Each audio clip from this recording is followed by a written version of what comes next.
Hello, welcome back to my YouTube channel. आज आपण I P ओ अलॉटमेंटबद्दल बोलणार आहोत.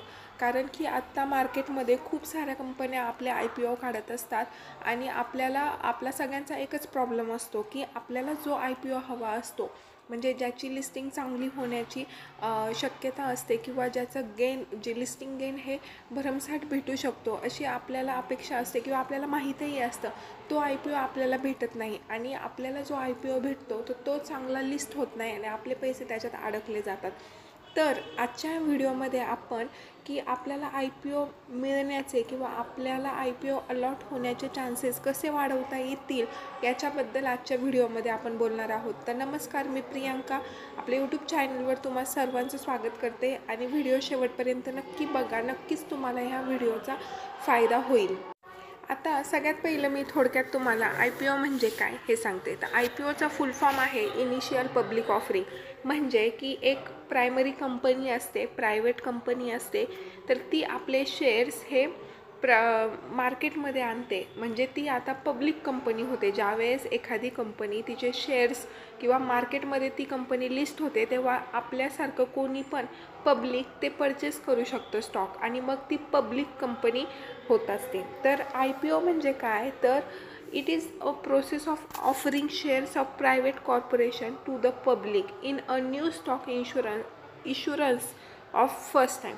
आता ज्यावेळेस आय पी ओ हा येतो, तर त्यावेळेस त्या आय पी ओची आपल्याला आय पी ओ भरण्यासाठी एक स्पेसिफिक टाईम पिरियड दिला जातो. त्याच्यामध्ये आय पी ओचा म्हणजे तो स्टॉक किती किमतीला लिस्ट होईल ह्याची एक इनिशियल प्राईस सांगितली जाते. त्यानंतर त्याच्यावर आपल्याला बिडिंग लावावी लागते, म्हणजे तो आय पी ओ घ्यावा लागतो.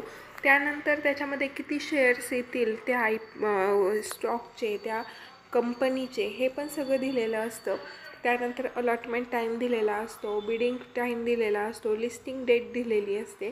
तर अशा पद्धतीनं आय पी ओची प्रोसेस असते.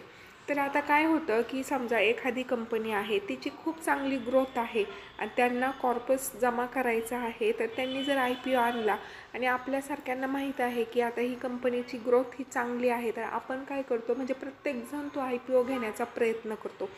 आणि मग काय होतं की तो लकी ड्रॉ काढला जातो आणि त्याच्यात आपल्याला तो आय पी ओ भेटत नाही. तर याच्यासाठी काय करायचं, म्हणजे आपण काय करतो कधी कधी की समजा आपलं एक अकाउंट आहे आणि त्याच्यामधून आपण 3 लॉट घेतोय, 4 लॉट घेतोय एकाच अकाउंटवरून, म्हणजे ते ट्रान्झॅक्शन एकाच पॅन कार्डवरून होणार, बरोबर आहे ना. तर मग ते काय होतं की जर रिजेक्ट झाले ना, तर सगळेच लॉट रिजेक्ट होतात. मग काय करायचं, आपल्या घरामध्ये जेवढे मेंबर्स असतील, समजा 3-4 मेंबर्स असतील आणि 3-4 मेंबर्सचे वेगवेगळे ॲप्लिकेशन्स असतील आणि वेगवेगळे पॅन कार्ड असतील. समजा हजबंडचं एक ॲप्लिकेशन आहे, वाईफचं एक आहे, डॉटरचं एक आहे, तर मग त्यांचे पॅन कार्ड्स पण वेगवेगळे असतात आणि मग त्यामुळे आपल्याला आय पी ओ अलॉट होण्याचे चान्सेस हे जास्त होतात.